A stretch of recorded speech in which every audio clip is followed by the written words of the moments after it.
নমস্কার প্রিয় বাংলাভাষী। আচ্ছা, আমরা গতকাল চায়নার বিস্তার নিতে আলোচনা করেছিলাম।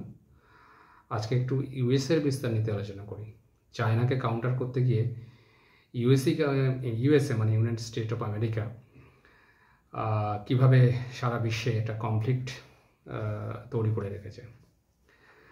প্রথম কথা, Yemeni civil war, Somali civil war, সিরিয়ার সিভিল ওয়ার এখন কিন্তু ইউএসের জন্যই চলছে। সবটাই ইউএসএ কন্ট্রোল করছে।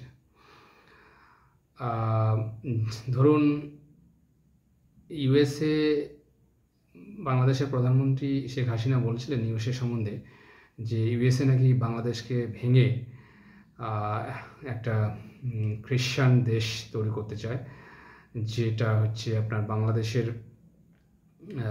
একটা বদ্বীপ আছে সেন্ট মার্টিন আইল্যান্ড। এই আইল্যান্ডটাকে নিয়ে নাকি একটা খ্রিস্টান দেশ তৈরি করতে চায়। তো এর পেছনে কারণটা কি? পেছনে কারণ আছে। এর পেছনে কারণটা হচ্ছে কক্সবাজার তো পুরোটাই ইউএসের কন্ট্রোলে, এই চায়নার কন্ট্রোলে। তো কক্সবাজারকে কাউন্টার করার জন্য, মানে চায়নাকে কাউন্টার করার জন্য ও এই সেন্ট মার্টিন আইল্যান্ডটা নিতে চায়। তো এই সেন্ট মার্টিন আইল্যান্ডটা নিলে ভারতের কিন্তু একটু অসুবিধা আছে। যেমন ধরুন, ইস্টার্ন জোনটা, নর্থ ইস্ট জোনটা, মণিপুর, মায়ানমার থেকে শুরু করে ওদিকটা অরুণাচল প্রদেশ, মিজোরাম, এগুলোতে ম্যাক্সিমাম কিন্তু খ্রিশ্চান প্রায়োরিটি আছে। এগুলো মাইনরিটি হিসাবে হিন্দু কম বা মুসলিম কম, 80%-এর উপর খ্রিশ্চান আছে।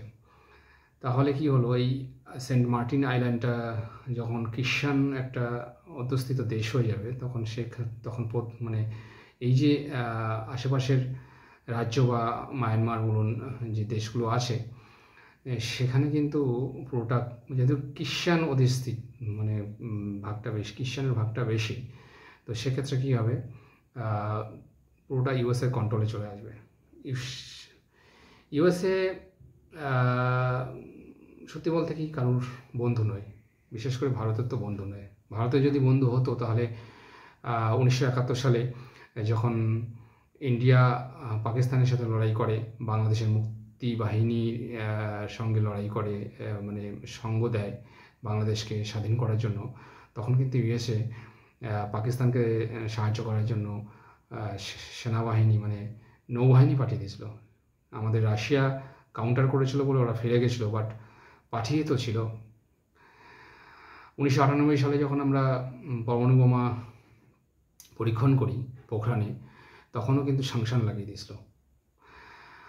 আর বাংলাদেশ তো অনেক পরে স্বাধীন হয়েছে 1971 সালে। তো তার আগে পাকিস্তানের পরম বন্ধু কিন্তু ইউএসএ ছিল।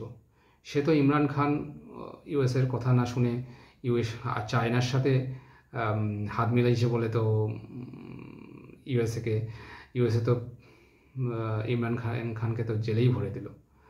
হ্যাঁ, সত্যি কথা, এটা ইমরান খানের জেলে যাওয়ার পেছনে কিন্তু ইউএসএরই হাত আছে, কারণ ইমরান খান ইউএসএর কথা না শুনে চায়নার সাথে হাত মিলিয়েছিল।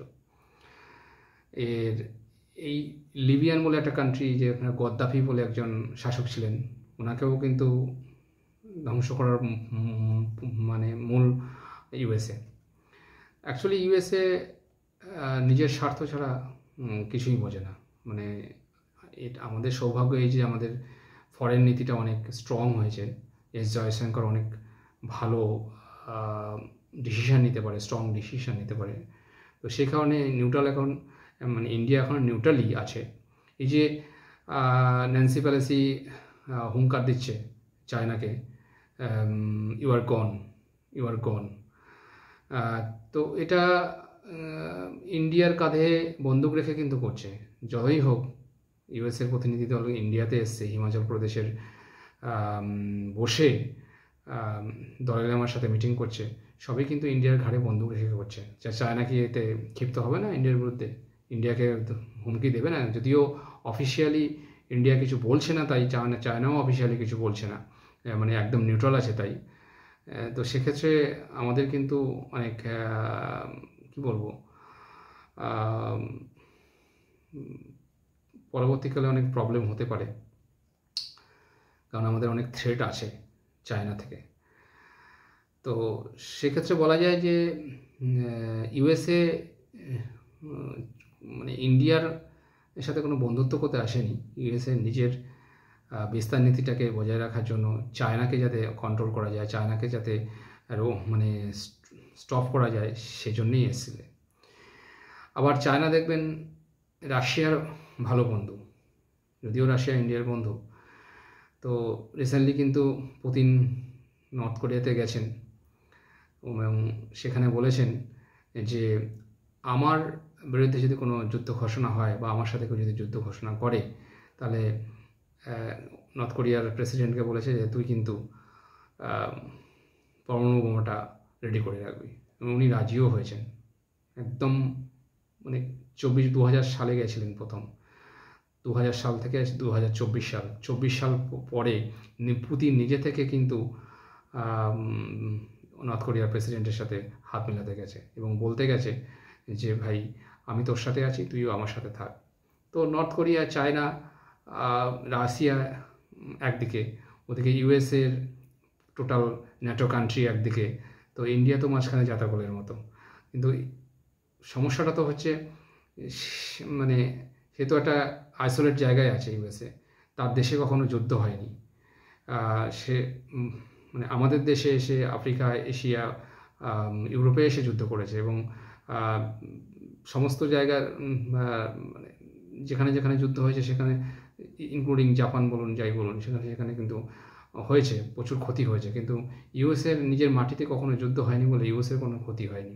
ইউএসএ কী করছে, সমস্ত মধ্যপ্রাচ্য যে মুসলিম কান্ট্রিগুলোকে সব একে অপরের সাথে লড়িয়ে দিচ্ছে,